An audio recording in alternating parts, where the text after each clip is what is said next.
the Kansas City Chiefs season has pretty much been on free fall. Many people like the Nick Wrights of the world and all these people, they were thinking that the Chiefs were going to have that wake-up call at some point, that they were going to make the playoffs. And I didn't watch this game yesterday. I didn't plan on really talking about it. It wasn't one of my games on the radar. Out of all the 1 o'clock games, this was like my least watched one. I had Red Zone on. I had Bills Patriots on my phone. I was watching a lot of games. And this was one that I wasn't planning on talking about. But after all the 1 o'clock games had gone off, Red Zone highlighted this game. And we saw the play where Patrick Mahomes, leg pretty much hyperextended. First time watching it, I was like, okay, looks like a hyperextension. He will be fine. Then the news was coming out that this looked like it was pretty serious. I was pretty shocked. And we got the news that Patrick Mahomes tore his ACL, and he is out the rest of the season and parts of 2026. On top of that, the Kansas City Chiefs was eliminated from the playoffs yesterday for the first time since 2014. And my main takeaway, and I posted it on Twitter, which is the reason why I wanted to expound upon this topic on the pod, that injury really exemplified how unfortunate their season is, or has been. A guy in Patrick Mahomes, who I can argue has been the what's the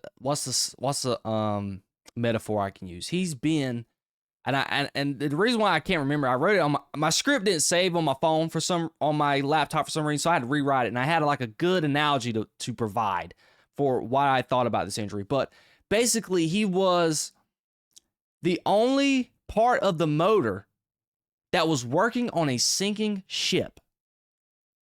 Their season, this team has not been good. And I believe that Patrick Mahomes was the only bright spot in their struggle. A guy like Chris Jones hasn't played well.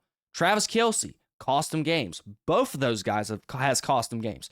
Go back to when the Chiefs played the Jaguars on Monday Night Football back in like week 5, week 6, whenever it was. The play where Trevor Lawrence, he got out of the pocket, scored a game-winning touchdown. There was video of Chris Jones lollygagging and just walking around, giving no effort. Travis Kelce, in that same game, cost the team with a costly interception. Made some huge drops last week in the game against the Texans. Both of those guys haven't played their best this season. Now, statistically, Travis Kelce has played pretty well, but they haven't played well. This defense hasn't played the best. And Patrick Mahomes, with the lack of run game, hasn't had one. Receivers, Rashee Rice, all these key players not producing like I expected them to. And I'm sure the Chiefs fan base, the Chiefs themselves, thought they were going to perform. In the midst of all that, Patrick Mahomes, 3-time Super Bowl champion, considered already in the conversation for the best quarterback in the history of football, has been their only bright spot, in my opinion. And it was just, and I'm not making light of the injury, it was kind of like, this was ironic. This was literally poetically ironic. The idea, this is now it's coming to light what I wrote on my last script. So this is what I wrote down, and now I remember it.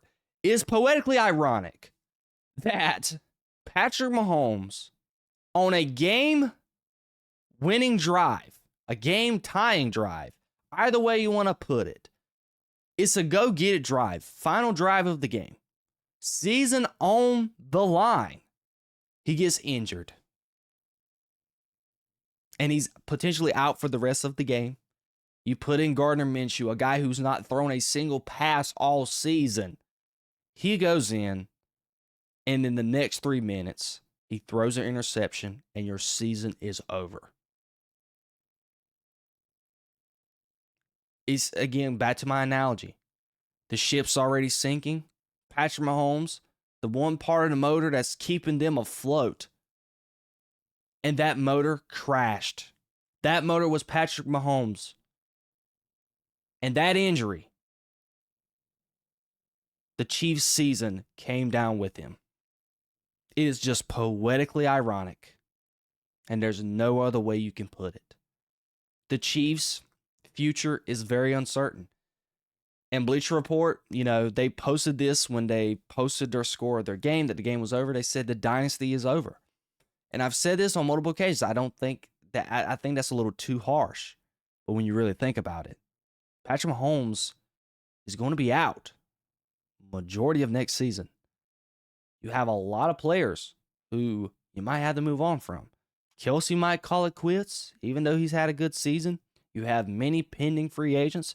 Juju Smith-Schuster, Marquise Brown, Tyquan Thornton, Kareem Hunt, Isaiah Pacheco, Jalen Watson. All of those are key guys who are pending free agents. And again, Patrick Mahomes will be out majority of next season. They are going to be having to look for a quarterback.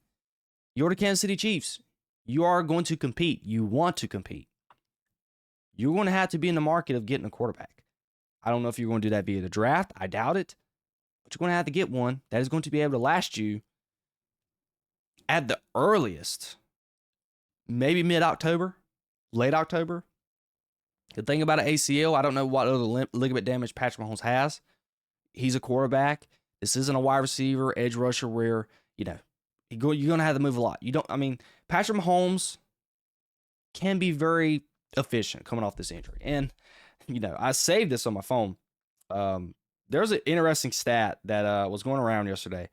And this is what further argues the talk about the dynasty.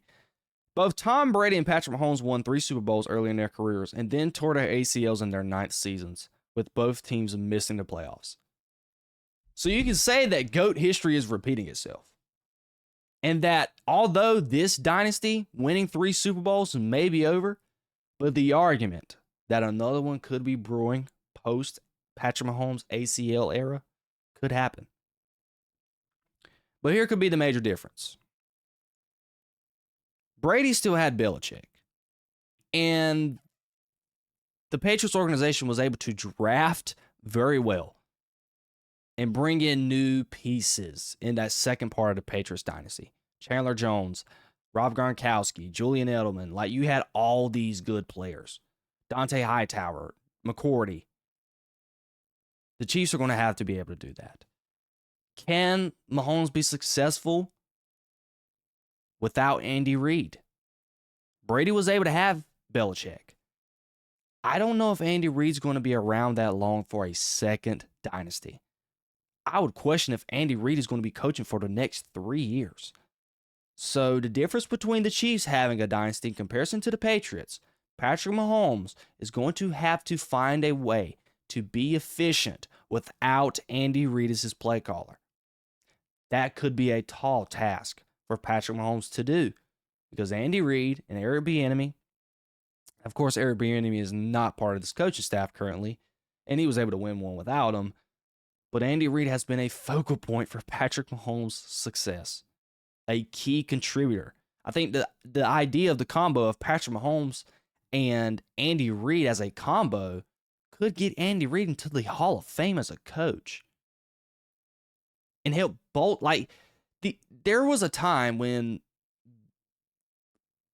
they won their first Super Bowl, everyone was making the statement that Patrick Mahomes saved Andy Reid's career. Like, Andy Reid didn't win a Super Bowl. He was like one of the best coaches to never win one. And you have this guy in Patrick Mahomes, he came in and just revolutionized his career. He goes on to win 3 Super Bowls, and now Andy Reid's considered one of the best coaches in the last 20 years. And he's more than likely going to be in the Hall of Fame. So is Patrick Mahomes, can he be successful without that? That is a tall question that we're going to learn. And will the Hunt family be able to draft a team around Patrick Mahomes to be successful? Because you look at the free agents, they need a running back. They need, honestly, Rashee Rice, the way he's playing, they need a wide receiver. You're going to need a tight end. Travis Kelce's not going to be there for that second part of that dynasty.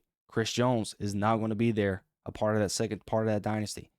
Like, they have to really invest in being able to build an efficient roster if they hope to build a second dynasty. I think they can do it because they have 15. This injury is not going to derail him. I think this will make him better. Great quarterbacks have went on to tear their ACL. Again, Tom Brady. Joe Burrow tore his very first season. He took him to the Super Bowl next year. So this is not the end of Patrick Mahomes. This is only the beginning. And I think his success is going to ultimately ride on the Hunt family building an elite roster around him.